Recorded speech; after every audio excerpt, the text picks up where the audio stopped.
Mesdames et messieurs, bonsoir. Langue de bois, s'abstenir. Ambivalence, s'abstenir. Clivage, s'abstenir. Monsieur Oligui, je reviens encore vers vous en ce moment même. Vous savez, les temps sont durs. Monsieur Oligui, quand je vous vois devant les télévisions gabonaises et les télévisions du monde entier, et que je regarde derrière vous, hormis la photo qui vous représente en tant que président de la transition, il n'y a pas un seul mur où il y aurait des petits papillons, des dessins d'enfants qui vous disent « Merci, monsieur le président de la transition ». Ah ça, on ne le voit pas, monsieur Oligui. On ne voit rien du tout. On voit un mur avec le cadre d'une photo, avec une photo à l'intérieur, un cadre et une photo à l'intérieur, monsieur le président de la transition, Brice Lothaire Oligui Nguema, qui vous représente.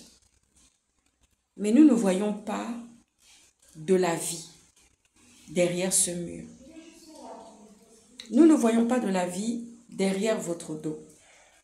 Nous ne voyons pas ces petits dessins-là d'enfants qui vous disent, monsieur le président, merci. Comme cela est coutumier dans des pays où vraiment on rentre dans la réparation, on rentre dans la réparation de victimes, de souffrances et de peine. Ah, ciao, ciao, ma chérie. Nous voyons plutôt un mur froid, glacial, avec une photo vous représentant monsieur Oligui. Monsieur Oligui, j'ai un peu regardé les émissions de télévision qui se produisent dans vos chaînes de télévision au Gabon. Il n'y a pas beaucoup d'humanité. Moi qui suis fille de journaliste, je ne vois pas beaucoup d'humanité. Les divertissements sont pauvres. Merci ma chérie. Oh, merci ma chérie. Merci. Les divertissements sont pauvres. Monsieur Oligui, ça ne donne pas envie, vous savez, de rester là et de regarder un bon divertissement en famille, par exemple. Nous ne voyons pas des émissions du style les dossiers de la RTG. Croyez-moi que les dossiers de la RTG, il n'y avait pas que ça. Vous savez, moi j'ai connu enfant, il y avait un film qui passait, qui précédait d'ailleurs la Révolution française, qui était Jacou le Croquant.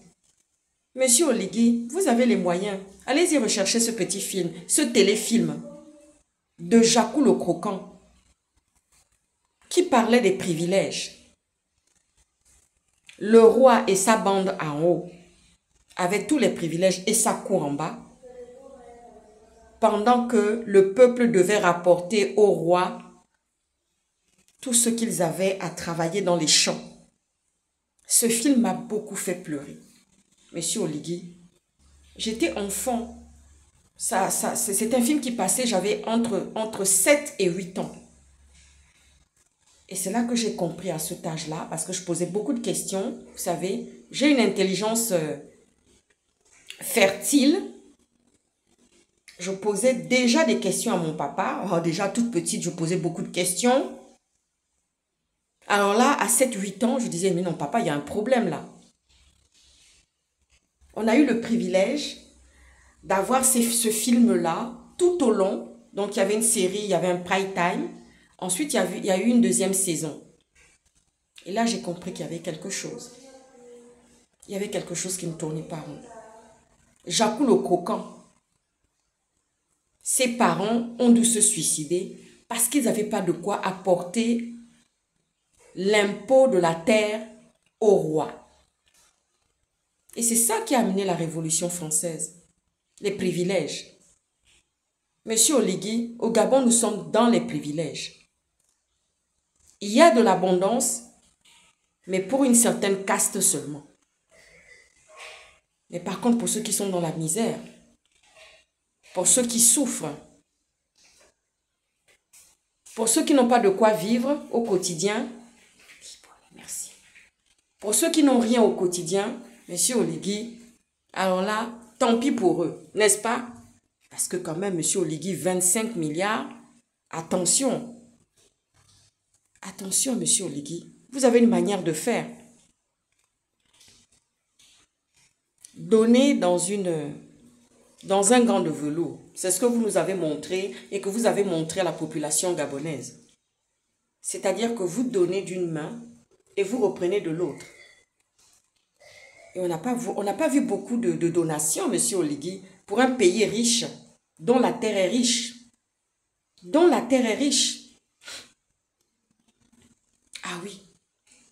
C'est ça qui a amené la révolte, à la révolution. Parce que les paysans se sont révoltés. Et parfois, ils ne pouvaient pas justement apporter la part de l'impôt qui venait depuis la terre. Et le matraquage qui allait avec, ils se sont soulevés. Et ils avaient bien raison. Monsieur Oligui, je connais bien mes droits. Par contre, vous, monsieur Oligui, en tant qu'homme du renseignement, officier, mais vous avez appris le droit. Vous savez ce que c'est le droit. Certes, il n'est peut-être pas approfondi. Il n'a pas été approfondi pour vous, parce que ce n'est pas la matière forte, je pense, dans votre spécialité. Mais les droits humains, vous les avez appris, monsieur Oligui. Le droit public et le droit privé et le droit administratif, vous l'avez appris, monsieur Oligui.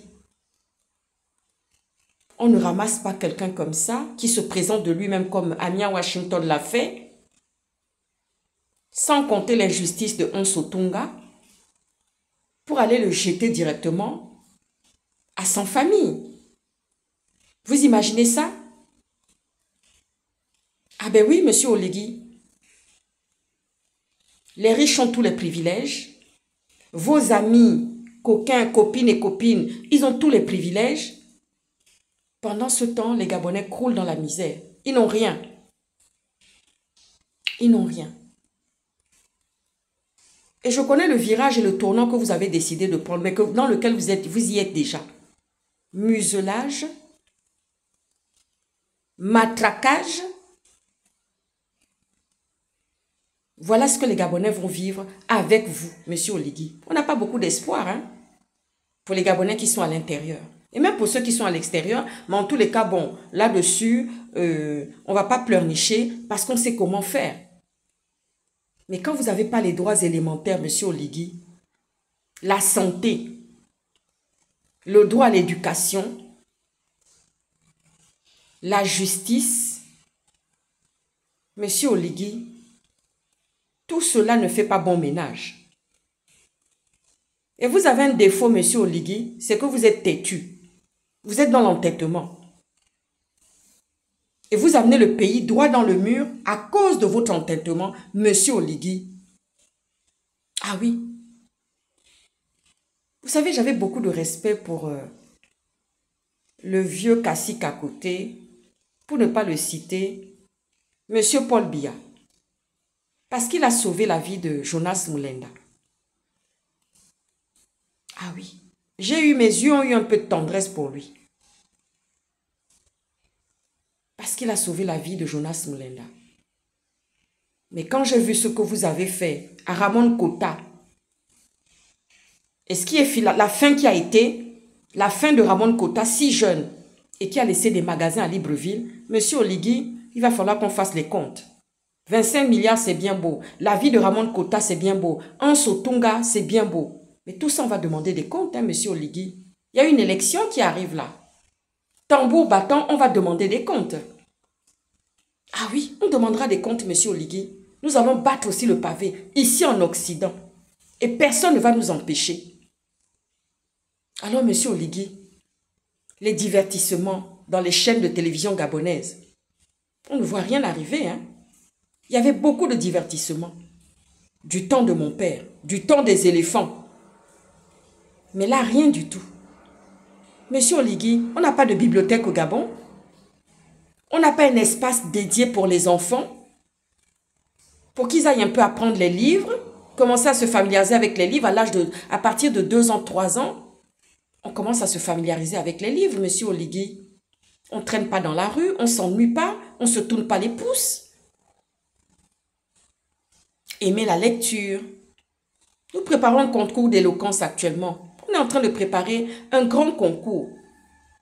Le concours d'éloquence est attribué. Monsieur Danton, monsieur Oligui, Machiavel s'est dépassé ça. Prenez plutôt Danton. Je vous conseille plutôt Danton, monsieur Oligui.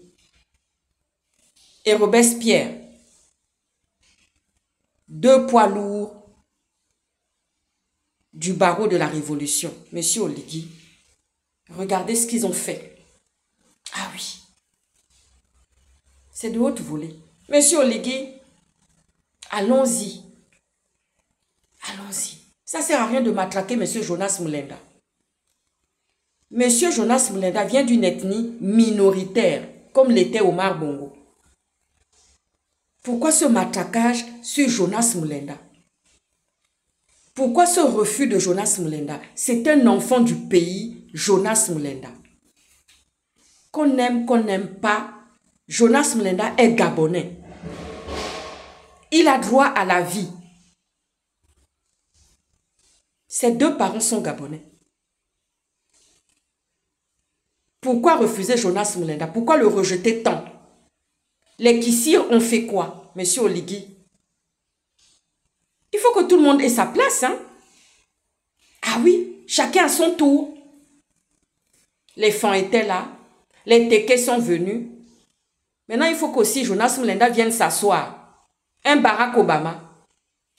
Sur ce, bonne nuit, monsieur Oligui.